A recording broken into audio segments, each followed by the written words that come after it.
तो सदर को और इमाम साहब को बुलाने का मकसद ये है कि ऐसा कि उसे रोक सके। मामा जान के लिए आप जान देने के लिए तैयार हो सकते हैं क्या? मामा जान के लिए डीजे नहीं छोड़ सकते? कि अल्लाह तबारक व तआला आपके इस मिशन को इतना आगे बढ़ाए कि मेरी कौम से तमाम बुराइयां मिट जाए। एमएसएफ के मेंबरों को तरफ से तमाम मस्जिद के इमाम साहब और सदर साहब और मुरब्बी जितने भी आए, आप सभी का तहे दिल से शुक्रिया अदा करते हैं। हम लोग का मेन बुलाने का मकसद यही है। तो आज के माहौल में, खास करके भद्रक में, डीजे पूरा आम हो गए। वो शादी में होता है, उर्स में होता है, हर कोई में डीजे पूरा आम कर देना आज के माहौल में। तो सदर को और इमाम साहब को बुलाने का मकसद ये है कि ऐसा कि उसे रोक सके। आप अपना भी व्यू दें, इमाम साहब भी दें, और हम लोग भी आपके साथ में हैं कि ऐसा कि उसे रोक सकें। जब एक बस्ती में महीने में जब 2 डीजे निकलता, तो हमने जब एक डीजे को भी रोक देती ना, वही बहुत बड़ा है। तो धीरे धीरे करके हम इंशाल्लाह रोकेंगे। तो इसलिए बस्ती के सदर और इमाम को बुलाने का मकसद है डीजे को हम लोग रोकेंगे कैसा कि उसमें डिस्कस करना है। तो हम आपके साथ में हैं, आप अपना व्यू बताइए डीजे के साथ रोके जाएगा। तो इसी के लिए आपको बुलाए हैं, आप अपना अपना व्यू हमको दें, और जिस मकान पे हमको बुलाएंगे हम जाके आपके नज़दीक पहुंचेंगे। एमएसएफ के जितने भी मेंबर पहुंचेंगे।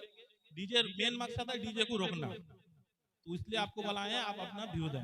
हजरात, आपने बहुत अच्छी और बहुत ही उम्दा काम किया है कि आप जो कदम उठाए हैं भद्रक ही नहीं बल्कि कौम मुस्लिम की जो कुताह अमली और गलतियां और खराबियों को दूर करने का जो कदम उठाया है, ये आप बड़े ही मुबारकबाद के मुस्तहक हैं।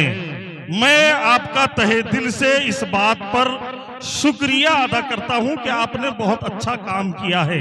मैं नसीहत की कोई बात नहीं करूंगा, इसलिए कि नसीहत की बात इंशाअल्लाहुल अजीज जुमे की खिताब में की जाती है।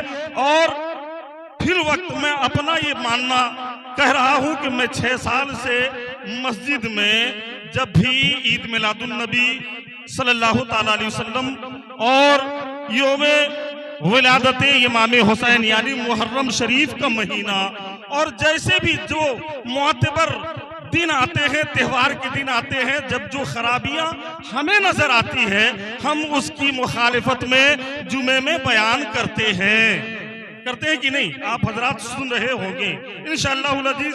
ये अपनी जगह की बात है, लेकिन कमेटी वालों ने जिस मकसद से ये मीटिंग बुलाई है, यानी तमाम भद्रक के सरदारों को और ऐमाए मसाजिद को उनके बुलाने का मेन मकसद है कि उन्होंने जो कदम उठाया है, जो ये मीटिंग आज बुलाई है, भद्रक से तमाम बदआमालियां, बुराइयां, बेहयाई, गंदी चीजें, गलाजत वाली बातें जो हमारे मुआशरे में राइज हो गया है, जिसे हम अमल कर चुके हैं, अब बड़ी मुश्किल बात है इसे छोड़ना, है कि नहीं?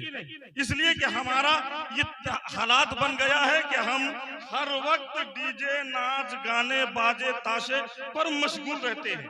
तो उसको दूर करने का इन्होंने एक मीटिंग इसीलिए रखा है कि उसे दूर कैसे किया जाए। तो उसके लिए मैं मशवरा दूंगा कमेटी वालों हजरात से, बिलखुसूस मेरी बातों को गौर से सुने। आप बड़े ही मुबारकबाद के मुस्तहक हैं। आपने जिस तरह खुद कुछ कम लोगों पर एक कमेटी बनाई है, आप भद्रक के हर बस्ती में पहुंचे, पहुंचने के बाद वहां के कुछ अहम लोगों को अपनी कमेटी में शरीक करें और ये मिशन को यहीं तक रोक कर न रख दें। अगर आपको वाकई में कौम का दर्द आप रखते हैं तो आपको ये काम आगे बढ़ाना है। बढ़ाएंगे कि नहीं? तो आप बढ़ाएंगे कैसे? आप भद्रक की जितनी बस्तियां हैं भद्रक में, हर बस्ती के अहम लोगों को अपनी कमेटी में मेंबर बनाएं और उनके पास पहुंचे और उन्हें कहें कि भाई ये काम बंद होना चाहिए, ये शरीयत की मुखालिफत में है, शरीयत इसकी कहीं किसी दूर तक भी इसकी इजाजत नहीं दे रही है और हम लिल्लाह मुसलमान हैं और कलमा तैयबा शरीफ पढ़ते हैं, नबी कौनैन सल्लल्लाहु ताला अलैहि वसल्लम की उम्मती में हैं और कुरान और हदीस को हम मानने वाले लोग हैं। कुरान और हदीस ने हमें इसकी इजाजत नहीं दी है, लिहाजा आप अगर इस कदम को और आगे बढ़ाएं तो मेरी ये छोटी सी मशवरा आपके गोशे गुजार है, आप इसे कबूल फरमाएं। और अल्लाह की बारगाह में मैं दुआ करता हूं कि अल्लाह तबारक व तआला आपके इस मिशन को इतना आगे बढ़ाए कि मेरी कौम से तमाम बुराइयां मिट जाए और मेरी कौम अल्लाह और उसके रसूल की सही मानों में रास्ते पर चलने वाला नेक मुसलमान बन जाए।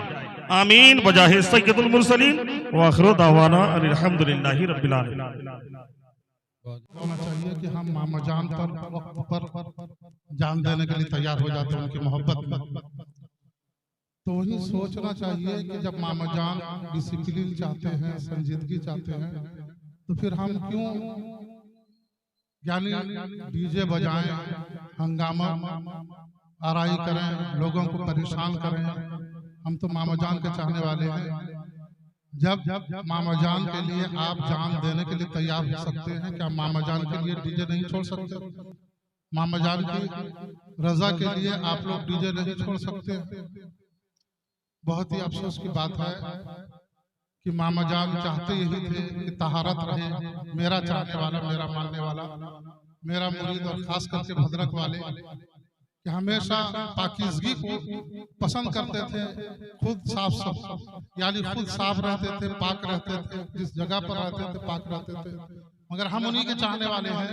एक आदमी अगर हमारी गली से गुजरेगा तो वो पहचान लेता है कि ये मुसलमानों की गली है, ये मुसलमान का घर है। न हम लोग साफ सुथरे रहते हैं, न पाक साफ रहते हैं, न हमारा घर, न हमारी गली, जिससे दूसरे लोग देखकर पहचान लेते हैं कि शायद ये मुसलमानों की गली हो, मोहल्ला हो, इसलिए कि कचरा नजर आ रहा है, पाक साफ नजर नहीं आ रहा। तो हम तो उनके मानने वाले हैं जो हमें हमेशा नसीहत करते रहे कि पाक साफ रहो, सुथरे रहो, जिस इलाके में रहो उसे भी सुथरा करो। तो फिर हम लोगों के अंदर वो चीजें क्यों नहीं है?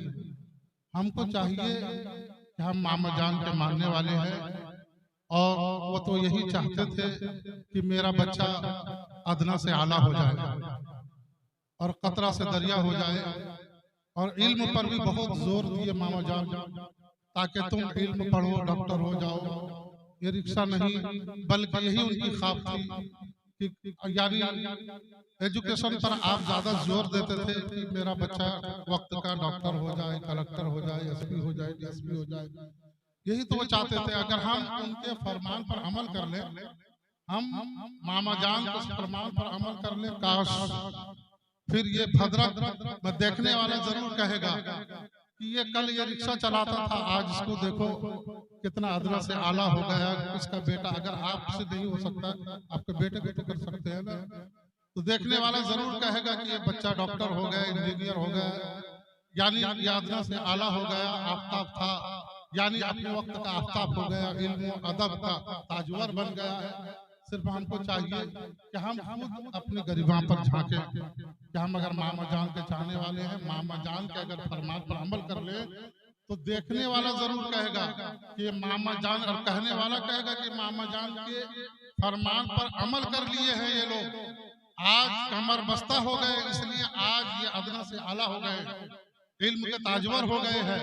तो वो खुद कहेगा कि अल्लाह, जब उनके फरमान का ये आलम है, जब मामा जान की बात का ये आलम है, तो मामा जान को देखा नहीं होगा तो कहेगा उनके जात का आलम क्या होगा। जिनके यानी फरमान पर अमल करके ये लोग आज वक्त के ताजवर हो गए हैं, वक्त के शहंशाह हो गए हैं, अदना से आला हो गए हैं। तो हमको चाहिए तो मामा जान के फरमान पर अमल करें, मामा जान से मोहब्बत करते हैं, अल्लाह का फजल और करम है। मगर उस पर अगर हम अमल करेंगे तो हम दुनिया और आखिरत में सुरखुरू से जिंदगी गुजारेंगे और यानी हम सर उठाकर दुनिया में भी जी सकते हैं और कल क़यामत के दिन इंशाअल्लाह यानी हम ये दावे के साथ कहेंगे कि हम किसी ऐरे गैरे का दामन नहीं पकड़े थे, हम आले रसूल का दामन पकड़े थे।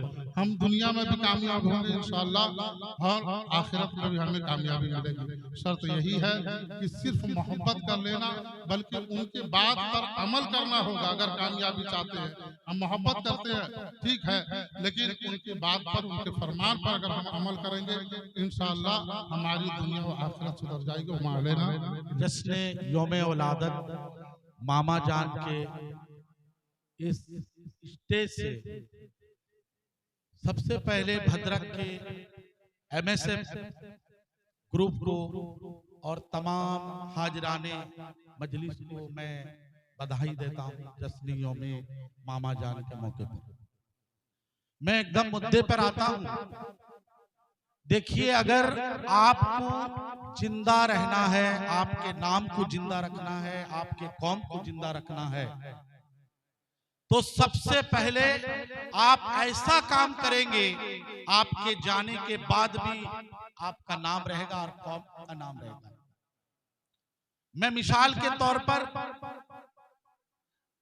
आप अंग्रेज के शासन जब था तो दांडी यात्रा में महात्मा गांधी को नाम लेना पड़ा था कि पूरे भारत को अगर अंग्रेज से आजादी दिलाना है तो मुझे ऐसा लड़बाग चाहिए, हजारों नहीं 70 आदमी ऐसा चाहिए जैसे इमाम हुसैन रजी अल्लाह ताला अन्हु के करबला में जंग लड़े थे, साथ दिए थे।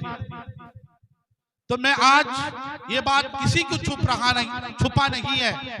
तारीफ अगर अपने तो करते हैं, तारीफ अगर दुश्मन के जुबान से हो तारीफ होती है। मसलन जैसे मामा जान के ब्लड डोनेट होता है, ये बात आपको छुपा नहीं है। इस उड़ीसा में बहुत सारे जात रहते हैं, मुसलमान भी रहते हैं, ईसाई भी रहते हैं, हिंदू भी रहते हैं, सब भाई रहते हैं।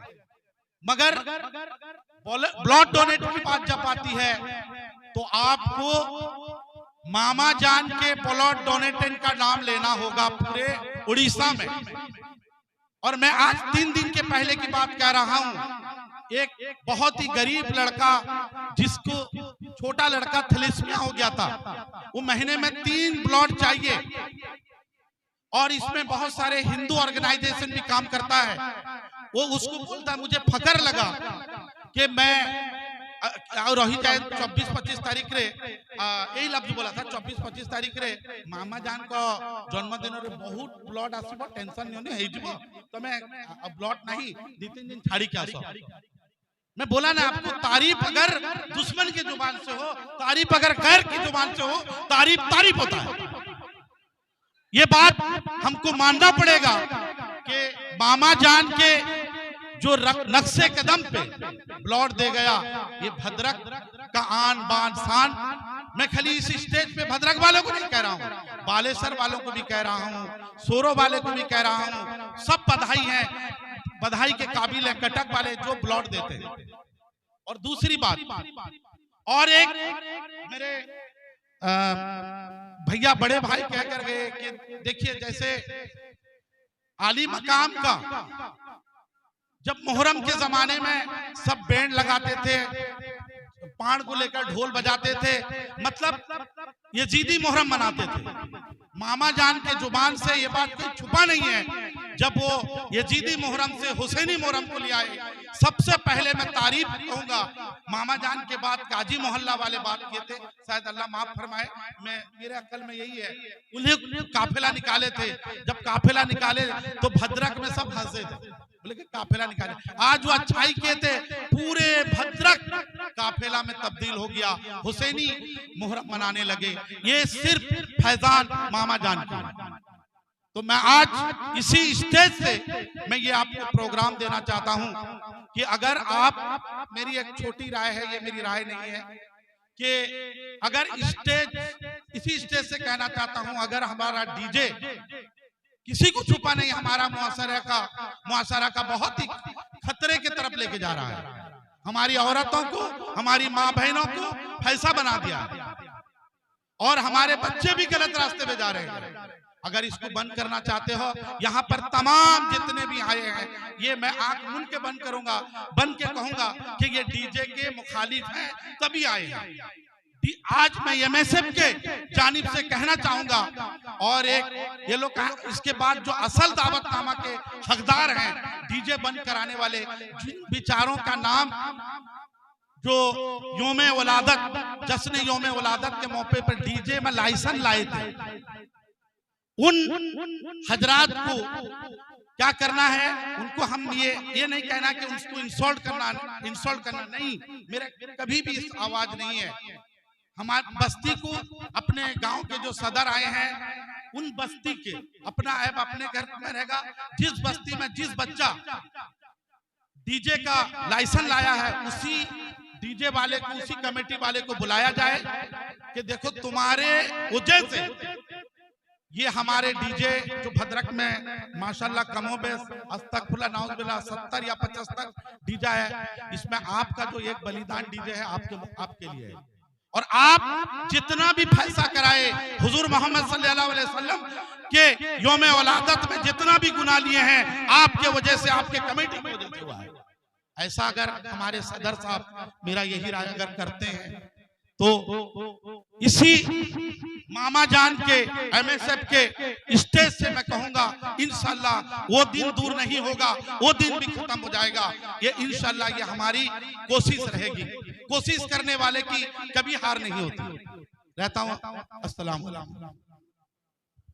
एक पॉइंट की बात बता रहा हूँ, जब एक घर से जब दुल्हा निकलता है ना, तो पढ़ने वालों को बुलाते हैं, आओ भाई नाच पढ़ के चलो। कहाँ जाना है ना, वो ताज मंडप को जाना है, रॉयल मंडप को जाना है, फलाना मंडप को जाना है, फलाना। बहुत अच्छी बात है, नबी की नाच पढ़ के हम जाते हैं। बहू आएगी, मेरे घर में बहू आएगी, जीनत आएगी, खूबसूरती आएगी, बरकत आएगी, कदम आएगा, हम तरक्की करेंगे। लेकिन होता ये है, आप अपने जहन से बच्चे, मैं आपको समझाने की जरूरत नहीं, आप खुद सोचिए। आपने अभी बहू लाया नहीं,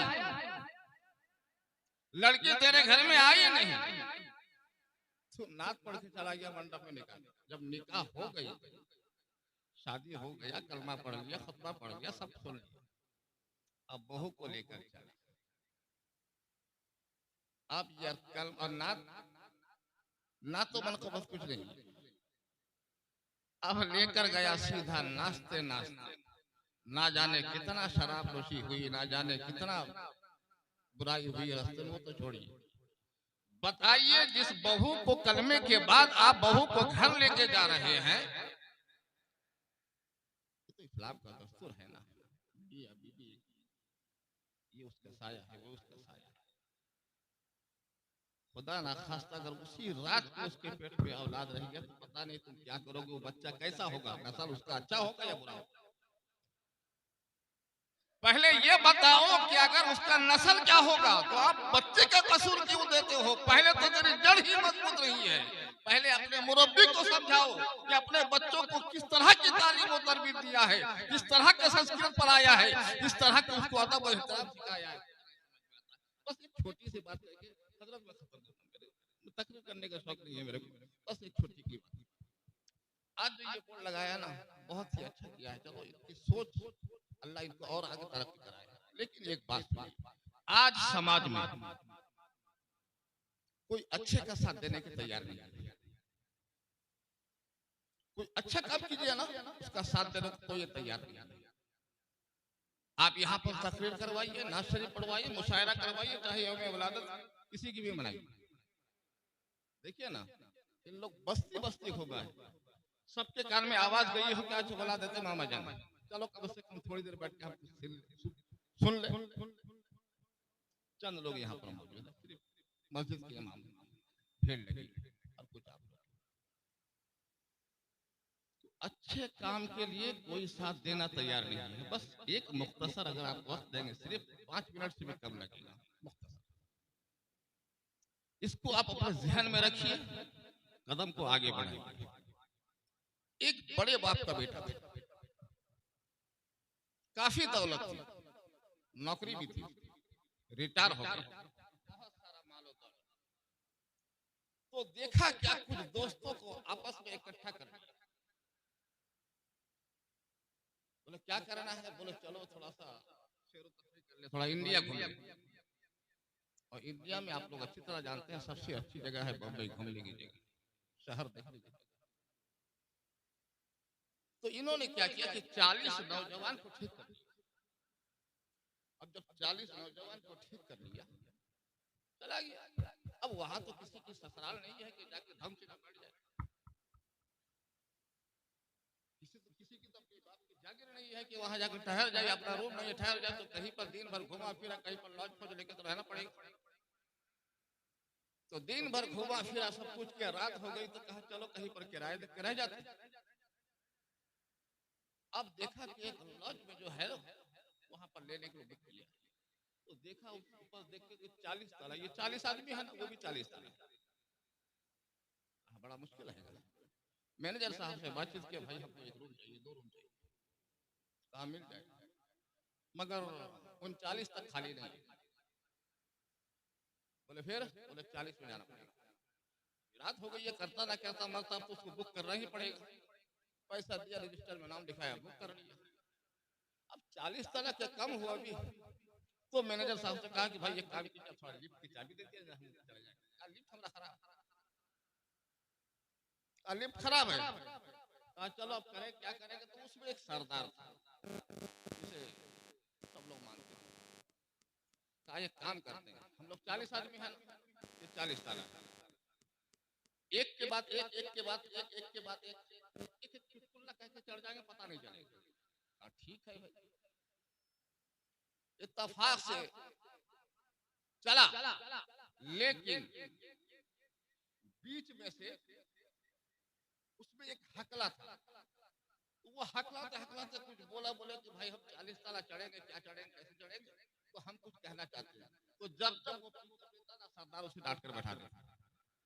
मेरे हाल छोड़िए, जब 39 ताला चढ़ गए, जब 40 ताला को पहुंच गए, तो सरदार मजबूर होकर बोला कि भाई छोड़ो, कोई समझे ना समझे, वो हकला क्या बोलना चाहता है वो कह ले, ताकि दिल को उसका भी सुकून पहुंच जाए। तो सरदार ने कहा कि अच्छा ठीक है, बोलो क्या बोलना चाहते हो। तो वो हकलाते बोला कि आप जो बोलना था तो उसी वक्त 2-3 ताला चढ़े थे तो हम बोल देते, लेकिन अब तो 40 ताला पहुंच गए, अब क्या बोलेंगे? बोला अरे क्या बोलना चाहता है? बोले हम जिसके लिए यहाँ पर आए हैं ठहरने के लिए, उसकी चाबी तो मैनेजर के पास रह गई है। अब बताओ, बड़ी मेहनत से 40 चढ़ा था, फिर 40 नीचे उतरेगा? एक बात यही पर दिमाग में रखिए, आखिर हर चीज का दारोमदार एक चाबी पर रह गई। अगर चाबी साथ में होता, ताला खुलता, अंदर इंक करते, अपने बदन को विश्राम पहुंचाते, सब कुछ पहुंचाते। लेकिन नहा हजरत, कल इसी तरह मेरे आका सल्लल्लाहु अलैहि वसल्लम, ये रजब का महीना है, मेराज की रात गए थे, जन्नत में देखा ताला पड़ा हुआ है, समझिए ताला पड़ा हुआ है। तो साहब ये रसूल पूछे, या रसूल अल्लाह इसकी चाबी कहाँ? कहा अस्सलातु मिफ्ताहुल जन्नत। सुभान अल्लाह। मुसलमानों, यही तो हमारी खराबी है कि हम हर बुराइयों में साथ देकर नाचते कूदते हैं। लेकिन काश अगर कोई नमाजी के पीछे तू जाकर नमाज पढ़ लेता मस्जिद में, कसम खुदा की तेरी सारी आदत छोड़ जाती बुराइयों से। इसलिए नमाज पढ़ो, जन्नत हर इंसान को मिलता है। प्यारे, हर बुराई के साथ बुराई ना दो। जैसा कि हम ये देखते हैं कि एमएस वाले जो है ना, इतनी अच्छाई जुलूस निकालते, कसम खुदा की, इस साल की बात मैं कह रहा हूँ, चाहे मैं अपने दिल से दुआ दूं अल्लाह ताला इनकी उम्र में और तरक्की अता फरमाए। इसलिए कि अगर कोई अच्छा करता है तो उसका साथ देकर तुम भी अच्छा ही शुरू कर दो, बुराइयों का साथ ना दो। अगर तेरे से अगर अच्छा हो गया तो कसम खुदा की तेरा दिन भी अच्छा रहेगा, दुनिया भी अच्छा। इसलिए हर मुरब्बियों को यही मेरी कहना है कि अपने बच्चों को समझाएं, बेटा ये खराब रास्ता है, ये अच्छा रास्ता है। इसलिए अल्लाह तबारक व तआला की बारगाह में दुआ है कि हमें सुनने से ज्यादा अमल करने की तौफीक अता फरमाए और प्यार से अपने बच्चों को समझाने की तौफीक।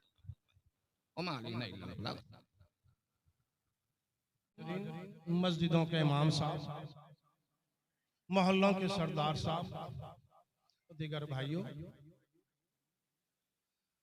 सबसे पहले मैं NSF के सारे मेंबरान को शुक्रिया अदा करता हूं, जिन्होंने सही वक्त में हम सबों को यहाँ इकट्ठा करे हैं, एक खास टॉपिक को लेकर डिस्कशन करने के लिए। टॉपिक होता है कि जब बड़े सरकार छोटे सरकार थे, जो हो नहीं रहा था, आज वो जाने के बाद में हो रहा है। बात यही है, आज सिर्फ भद्रक पुराना बाजार के मुसलमान नहीं बल्कि हिंदू कम्युनिटी के लोग भी बहुत परेशान हैं इस डीजे या बड़ी बड़ी बॉक्स लगाकर शादी हो कि और भी कोई उत्सव उनका होता है, हमारा होता है, उसको रास्ते में प्रोसेसन में लेके जा रहे हैं। बात यही है, कैसे वो बंद किया जाए। हम जितने लोग आज यहाँ हाजिर हैं, मैं सोचता हूँ हमारे घरों में शादी वगैरह जब होता है डीजे या बड़ा बॉक्स हम लोग यूज नहीं करेंगे। जो लोग कर रहे हैं आज वो यहाँ नहीं है।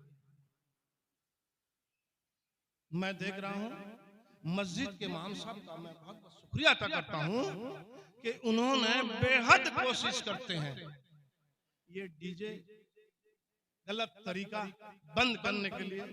हर इमाम का कोशिश जारी है, मगर अभी बात आती है कि इसको क्या किया जाए जिससे बंद होगी। बात यही है, अभी सिर्फ एमएसएफ नहीं, हम तमाम एक मिजाज बनाएंगे कि हमारे हर मोहल्ले के सरदार से लेके सिर्फ सरदार को लेके आप गुफ्तगू करें, जिसको बेहतर समझेंगे उनको गुफ्तगू करें।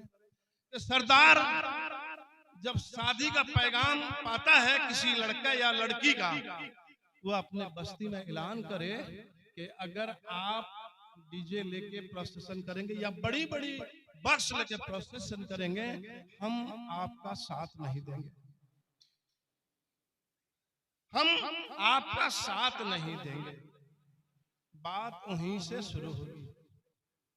मैं आप लोगों को एक मिनट में एक याद दिला देना चाहता हूँ। देखिए, ईद मिलादुन नबी के वक्त हम मुस्लिम जमात के लोग, हमारे साथी सरदार बहुत कोशिश किए थे 2023 मसीह में कि डीजे अलाउ नहीं करेंगे। इमामों को रिक्वेस्ट किए थे, उन्होंने भी तकरीर किए हैं, जगह जगह हम लोग जाके तकरीर करवाए हैं, मगर हुई क्या, 2 दिन बाकी थी। हम मुस्लिम जमात के लोग मदीना मैदान में थे, 250 से ज्यादा लड़के जाके हमें चाबी डाल दिया। हम बेबस हो गए, क्या करें। हमारा नियत क्या था कि हमारे बच्चे सुधरे, हमारा काम सुधरा, ये हराम काम नाजायज काम बदला, मगर 250 से ज्यादा जाके चाबी डाल दिए। फिर पुलिस ने आकर हमें वहां सुधार किया। आपको और भी दुख होगी सुनकर कि उसके नेक्स्ट दिन हम लोग गुफ्तगू करने के लिए हमारे सदर जनाब बारी साहब के घर में बैठे थे। वहां भी 200 से ज्यादा लड़के उनके घर को घेराव कर लिया। क्या कसूर हम लोग का था, हमारे सदर का था, जिनका जिंदगी लोगों के खिदमत में गुजरते गुजरते जा रहा है, उनके घर में भी बदतमीजी से पेश आए थे। अगर वहां पुलिस न पहुंचता तो कोई हादसा भी हो जाता। मगर अब हमें क्या करना है, डीजे या बड़ी माइक जो लेकर आ रहे हैं, आप कोई भी जाकर उसको अटका नहीं पाएंगे, कोई भी जाकर अटका नहीं पाएंगे। आप क्यों बजाते हैं? पुलिस प्रशासन जो मौड़ी का अधिकार भी उनका कुछ है, उसको आप छोड़ नहीं पाएंगे। आप लोग कोशिश करें, हम आप बस्ती के सरदार को लेके कि वही शुरू करें कि हमारे मोहल्ले में कोई भी प्रोसेसन डीजे या बड़ा बक्स नहीं लाए। दूसरी बात है, एमएसएफ के सारे भाइयों से मैं कहूंगा कि पुराना बाजार की तरफ से हम लोग एक लिख के भी देंगे आईआईसी पुराना बाजार को, जो प्रोसेसन का परमिशन देते हैं, सब कलेक्टर को जो माइक का परमिशन देते हैं, एसपी को और कलेक्टर को, कि हमारे पुराना बाजार का रास्ता बहुत कम चौड़ा है, सेंसिटिव एरिया है, ये नहीं भूलना चाहिए हम सबको। हिंदू मुसलमान भाई के अंदर थोड़ा फितना भी आ चुका है, लिहाजा प्रोसेसन में अगर किसी को आप परमिशन देते हैं तो तो उस प्रोसेसन में पुलिस पर्सनल को वहां इन्वॉल्व किया जाए। सबका डिमांड हो, लिखित हो, हम आप मिलके आईआईसी को, एसपी को, कलेक्टर के साथ, सब कलेक्टर उनके अथॉरिटी होते हैं, माइक परमिशन जो देते हैं उनको भी दिया जाए, और ये भी कहा जाए कि जो लोग आइन के खिलाफ काम कर रहे हैं आप उनको रोकें, नहीं तो जो भी घटना घटेगा इसके लिए जिला प्रशासन दायी रहेगा। लिखित हमको देना चाहिए और बस्ती के सरदार को एक बेदारी पैदा की जाए, वहीं से हमारा काम हो पाएगा। शुक्रिया। खुदा की शान बाकी है, अभी इस्लाम जिंदा है, अभी कुरान बाकी है। न संभलोगे तो मिट जाओगे ऐ हिंदी मुसलमानों, न संभलोगे तो मिट जाओगे ऐ हिंदी मुसलमानों, तुम्हारी दास्तां तक न रहेगी दास्तानों में। कहने का मतलब यह है कि आज हमारा मुआशरा, हमारी सोसाइटी किस तरफ जा रही है। आज मुसलमान परेशान हाल क्यों है? आखिर इसके पीछे वजह क्या है? हमारा मुआशरा क्यों बिगड़ता हुआ जा रहा है? हमारी सोसाइटी क्यों खराब होती जा रही है? क्यों परागंदा होता जा रहा है? हमें इन बातों पर गौर करना होगा। वजह क्या है? आज मुसलमान परेशान हाल है। कभी उनके मकानों को गिराया जा रहा है, कभी उनके दुकानों को ढाया जा रहा है, कभी मुसलमानों पर जुल्म किया जा रहा है, अत्याचार किया जा रहा है। आखिर वजह क्या है? अल्लाह रब्बुल इज्जत कुरान मजीद में इरशाद फरमाता है, ज़हरल फसादु फिल बर्रि वल बहर, खुश्की और तरी में फसाद बर्पा होगा। क्यों? बिमा कसबत ऐदिन नास, यानी तुम्हारे हाथों ने जो कमाए। हमारे हाथों ने क्या कमाए? इसका मतलब ये हुआ कि हम जो जिंदगी गुजार रहे हैं, अल्लाह रब्बुल इज्जत ने जिस तरह से उसके प्यारे रसूल सल्लल्लाहु अलैहि वसल्लम ने जिस तरह से हमें जिंदगी गुजारने के लिए बताया, हम उस तरह से अपनी जिंदगी को नहीं गुजार रहे। और यही पैगाम हमें गौसे आजम ने भी दिया है, सहाबा से भी हमें यही पैगाम मिला है, औलियाए किराम बुजुर्गाने दीन से भी हमें यही पैगाम मिला है। और सरजमीन भद्रक में बिलखुसूस हमारे मामा जान और बाबा जान ने भी यही पैगाम दिया है कि अल्लाह और उसके रसूल सल्लल्लाहु अलैहि वसल्लम ने जिस तरह से जिंदगी गुजारने के लिए बताया है, उसी तरह से अपनी जिंदगी को गुजारो। न कि तुम अपनी जिंदगी को ढोल बजाने में गुजारो, न कि तुम अपने नाच गाना करके अपनी जिंदगी को गुजारो। अपने शादियों में ढोल न बजाओ। ये ढोल बजाना, नाचना गाना, शराब पीना, जुआ खेलना, ये सब के सब हमारे इस्लाम में नाजायज और हराम है। और हम इन तमाम नाजायज और हराम काम को अपनाए हुए हैं, जिसके वजह से आज हमारा मुआशरा बिगड़ता जा रहा है, आज हमारी सोसाइटी बिगड़ती जा रही है, आज हमारा माहौल खराब होता जा रहा है, बच्चे बर्बाद होते जा रहे हैं। जिन बच्चों को पढ़ने में इंटरेस्टेड होनी चाहिए, आज उन बच्चों के हाथों में देखेंगे सिगरेट नजर आएगा, किसी बच्चे के हाथ में गांजा नजर आएगा, किसी बच्चे के हाथ में अफीम नजर आएगा, किसी के बच्चे के हाथ में शराब की बोतलें नजर आएगी। क्यों? हमें इन बातों पर गौर करनी चाहिए। ज़हरल फसादु फिल बर्रि वल बहर बिमा कसबत ऐदिन नास। आज पूरी दुनिया के लोग हैरान और परेशान हैं, इसलिए कि हमने जो अपने हाथों से कमाए, लियुज़ीक़हुम बअदल्लज़ी अमिलू, हमारे ऊपर तबाही और बर्बादी आ रही है। वो किसके तरफ से? अल्लाह तबारक व तआला की तरफ से, क्योंकि हम अताअत व फरमा बरदारी उसकी नहीं कर रहे हैं। उन्होंने जो हमें पैगाम दिया है हम उस पर खरा नहीं उतर रहे, जिसके सबब से अल्लाह तबारक व तआला की जानिब से ये हमारे ऊपर अजाब है। अल्लाह रब्बुल इज्जत से हम पूछते हैं बारे इलाहा आखिर ये अजाब क्यों, हमारे मकानों को क्यों गिराया जा रहा है, हमारे दुकानों को क्यों ढाया जा रहा है, मुसलमानों को क्यों मारा जा रहा है, पर्दा नशी खवातीन इस्लाम पर जुल्म क्यों किया जा रहा है। अल्लाह रब्बुल इज्जत इरशाद फरमाता है लअल्लहुम यरजिऊन, जब तुम्हारे ऊपर मुसीबत आएंगे, जब तुम्हारे मकानों को गिराया जाएगा, जब तुम्हारे बाप को मारा जाएगा, जब तुम्हारे भाई को मारा जाएगा, जब तुम्हारी खवातीन पर जुल्म किया जाएगा, जब तुम्हारी मस्जिदों को उठाया जाएगा, जब मुसलमानों को टारगेट किया जाएगा, हो सकता उस वक्त तुम मुझे याद करो। मुसीबत के वक्त लोग अल्लाह रब्बुल इज्जत को याद करते हैं, लअल्लहुम यरजिऊन, ताकि तुम हमारे तरफ लौट आओ। आप क्या समझ रहे हैं?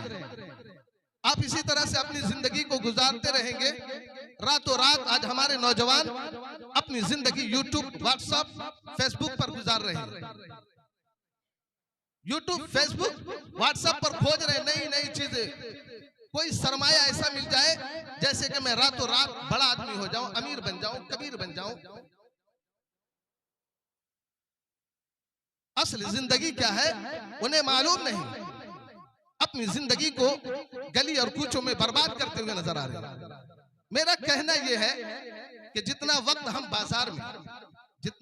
बाजार में बाहर में देते हैं, अगर उतना ही वक्त अगर हमारे घर में हमारा बेटा हो, बेटी हो, भांजा हो, भांजी हो, पोता हो, नाती हो, हम उन तमाम लोगों से करें, सिर्फ नौजवानों से नहीं, चाहे वो बूढ़े हो, ज़ईफ हो, दादा हो, नाना हो, खालू हो, फुप्पा हो, मामा हो, भाई हो, जो भी हो, उन तमाम लोगों से मैं ये कह रहा हूँ कि जितना वक्त आप बाजार में यूं ही गुजार देते हैं, अगर यही वक्त आप अपने घरों में अपने बच्चों को बैठाकर तालीम में देंगे तो इंशाअल्लाहुल अज़ीज़ वो वक्त दूर नहीं होगा कि हमारे बच्चों के हाथों में कलम होगा और इख्तिदार हमारी होगी।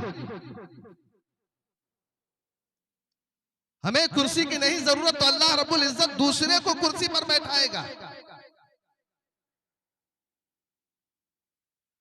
अगर इख्तिदार चाहिए तो इल्म हासिल करें, अल्लाह और उसके रसूल की अताअत और फरमाबरदारी करें, सहाबा इकराम के नक्शे कदम पर चले, औलिया इकराम बुजुर्गान दीन के नक्शे कदम पर चले, और खास तौर से हमारे मामा जान ने जो पैगाम दिया है आप उस पैगाम पर अमल करें। इंशाअल्लाहुल अज़ीज़ हमारा मुआशरा जो बिगड़ा हुआ है आप जल्दी ही देखेंगे कि हमारा मुआशरा जो है वो सुधरता हुआ नजर आएगा। हर फर्द यहाँ पर इल्म दीन हासिल करते हुए नजर आएंगे, डिग्रियां हासिल करते हुए नजर आएंगे, और सिर्फ इन्हीं चीजों को दूर करने का मकसद नहीं, सिर्फ डीजे और नाचना गाना, ये हमारे शादी में, खतना में और अकीका में ये जो करते हैं, हर चीज में बजा रहे हैं डीजे। सिर्फ एक चीज रह गया है कि अगर किसी के बाप माँ का इंतकाल हो जाए तो उसमें भी डीजे बजाए, जैसा कि हमारे हाफिज असलम साहब हमेशा बताते हैं कि आप तो सब चीज में डीजे बजा रहे हैं, शादी में बजा रहे हैं, अकीका में बजा रहे हैं, बच्चे का खतना कर रहे हैं उसमें बजा रहे हैं, तो फिर बाप माँ का इंतकाल हो जाता है उसमें भी डीजे बजा कर ले जाए, उसमें क्यों आपको परेशानी हो रही है? जुलूसे मोहम्मदी में आप डीजे बजा रहे हैं, नाच रहे हैं, कूद रहे हैं, गाना लगा रहे हैं, डायलॉग लगा रहे हैं, क्यों? अल्लाह उसके रसूल सल्लल्लाहु ताला अलैहि वसल्लम को परेशानी नहीं हो रही है? आप जो इस तरह से कर रहे हैं उनको क्या तकलीफ नहीं होती होगी? प्यारे महबूब सल्लल्लाहु ताला अलैहि वसल्लम ये देखते होंगे तो क्या महसूस करते? हमारी उम्मत इतनी गिर गई कि हमारे जुलूस में, हमारे विलादत में डीजे बजा रहे हैं। जब आपने जुलूसे मोहम्मदी में हुजूर सल्लल्लाहु अलैहि वसल्लम की यौम पैदाइश में डीजे बजाया, नाचा, तो फिर आज आप अपने मामा जान मुर्शिद कामिल के यौम विलादत में क्यों नहीं डीजे बजाए? इसलिए नहीं बजाए कि ये नाजायज और हराम है, ये नाजायज और हराम है। डीजे बजाना नाजायज और हराम है तो प्यारे आका सल्लल्लाहु अलैहि वसल्लम के जुलूसे मोहम्मदी में और मुहर्रमुल हराम के महीने में क्या जायज हो गया? इस्लाम में जो है डीजे, नाचना, गाना और शराब पीना, जुआ खेलना, सूद लगाना, ये तमाम चीजें नाजायज और हराम है। हमें इन तमाम चीजों को छोड़ना होगा, तब जाकर हमारा मुआशरा सुधर जाएगा। और तो और शादी के मौके पर बहुत सारे खुराफात, शादी से 2 दिन पहले लगन का प्रोग्राम, इसे भी मिटाना होगा, इसे भी खत्म करना होगा हमें और आपको। किसे खत्म करना होगा? हम और आप अगर कोशिश करेंगे तो ये रस्म रिवाज भी खत्म हो जाएगा। ये इस्लाम में नहीं है लगन। और शादी के बाद जो चौठी करते हैं, 100 आदमी जाएंगे, लड़की वालों पर जुल्म। लगन में 200 आदमी जाएंगे, ये लड़की वालों पर जुल्म हो रहा है। हमें इन तमाम बातों पर गौर करना होगा और गौर करने के बाद हमें इन तमाम बुराइयों को अपने मुआशरे से दूर करने की कोशिश करनी होगी। दुआ है रब्बे कदीर बतौफैल बशीर नज़ीर से हम तमाम मुसलमानों को सुनने से ज्यादा अमल करने की तौफीक और रफ़ीक अता फरमाए। अस्सलामु अलैकुम।